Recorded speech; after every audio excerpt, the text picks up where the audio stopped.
अकोला शहर में कानून व्यवस्था पर सवाल उठाते हुए शनिवार दोपहर को बदमाशों ने 3 जगह पर जानलेवा हमला किया। खदान पुलिस स्टेशन क्षेत्र में हुई इन घटनाओं ने नागरिकों में दहशत फैलाने के साथ ही पुलिस की कार्यक्षमता पर भी बड़ा प्रश्न चिन्ह खड़ा कर दिया है।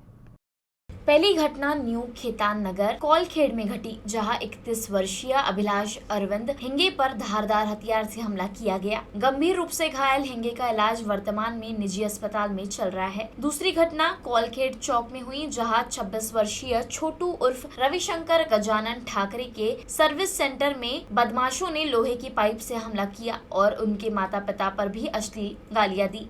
इस हमले से पूरे इलाके में खलबली मच गई। तीसरी घटना संतोष नगर मलकापुर खड़की में हरिओम रमेश रोठे के दुकान पर हुई, जहां उन पर हमला कर मारपीट और गाली गलौज की गई। रोठे गंभीर रूप से घायल हुए। पुलिस ने इस मामलों में 2 आरोपी नाबालिगों को हिरासत में लिया है। घटनाओं के बाद नागरिकों में चिंता और गुस्सा दोनों बढ़ गए हैं और कानून व्यवस्था पर सवाल उठ रहे हैं। ये हमले शहर में बढ़ते अपराध और बदमाशों के हौसलों को उजागर करते हैं, जिससे प्रशासन पर दबाव बढ़ गया है।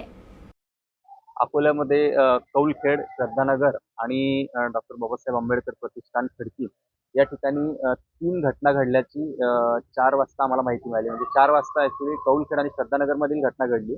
त्या ठिकाणी आमच्या पोलीस स्टेशनची, खदान पोलीस स्टेशनची टीम रवाना झाली आणि त्या दरम्यानच डॉक्टर बाबासाहेब आंबेडकर प्रतिष्ठान या ठिकाणी तिसरी घटना घडल्याची माहिती त्याच आरोपींनी केली असल्याची माहिती आम्हाला मिळाली.